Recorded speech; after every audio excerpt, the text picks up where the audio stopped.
well and at home. Jack, I've got to ask, after what happened up at Barrow, how are you? Yeah, I'm fine now, completely fine. I mean, what actually happened? Talk us through it. Just a clash of heads, and I felt fine straight away. But after a couple of minutes, I started to feel the effects: blurred vision, feeling sick. Played on till half time.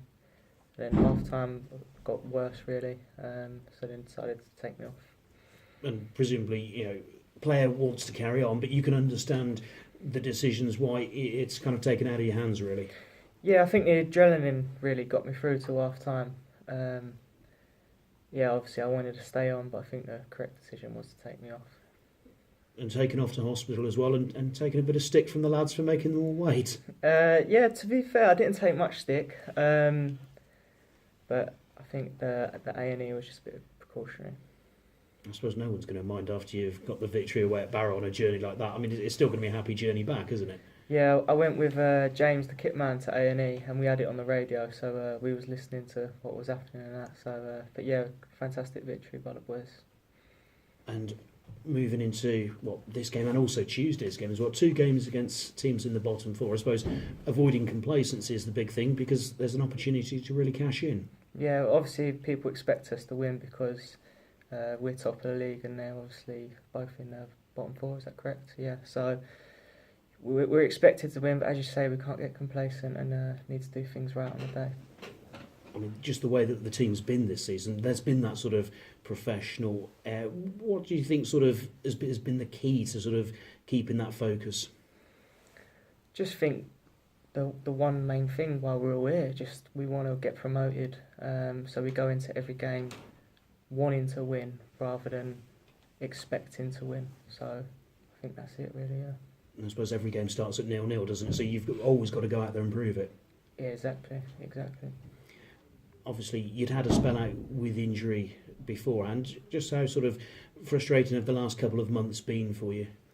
Yeah, I've had a few niggles here and there. It has been frustrating, but luckily with games being called off and that, I haven't missed too many games. So been a bit lucky in a way, I suppose. But yeah, it can get very frustrating.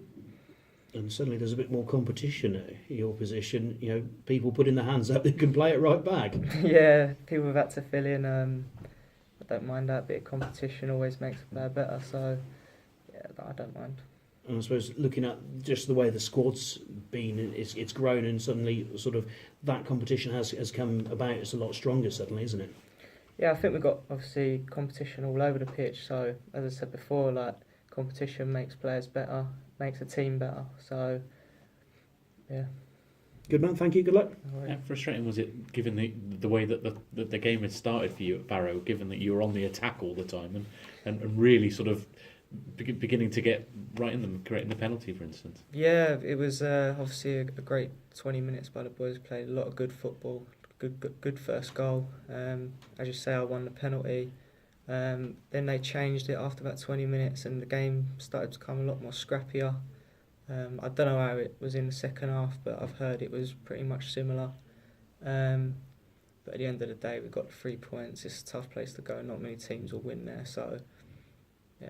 Where were you when you heard the second goal later had scored? I was sitting with a doctor and he was assessing me, and me and James sort of like had a little jump up, and the doctor was like, "What's happening here?" Because he was a Barrow fan. He said that he couldn't treat me no more. But have a little laugh and joke. But no, we was pleased when we got the win. Yeah, and still in your kit on the way home. They didn't give you a chance to get changed. So. Nah, yeah, yeah, I did probably smell a little bit, but I had a nice shower when I got home. What have Munsey and Billy been like in the last couple of weeks? Because they've been sort of fighting to get back into the team. I think probably one stage we've all sort of been there, so we all support each other. They will get back in the team. They're quality players. They've been there throughout the whole season. Billy's got 11, 12 goals. Munsey's got 12 assists, 8 goals, you know what I mean? So they'll get back in a team. They just need to knuckle down, work hard like they've been doing. Yeah, they'll get back in. Has there been that sort of general feeling amongst everybody that the competition's there, so you've got to be on your game 100% all the time? Yeah, as I was saying earlier, like there's a lot of competition now. The gaffer's obviously brought in the players that he wants to provide that competition for players, and competition makes you better. You don't get complacent about playing every week. So, yeah. Would you have scored if you weren't brought down for the penalty? What, and I'd taken it? Or If I'd carried on? If you'd have carried on your run. I probably would have cut it back to righty. But I promise you I will score this season. I've got her, and I'm getting closer. 15 games to go. I suppose the aim is to play in every game and play your part in every game. Yeah, exactly. Pretty much. Excellent. Can't go better than that. No. Cheers, Jack. Cheers.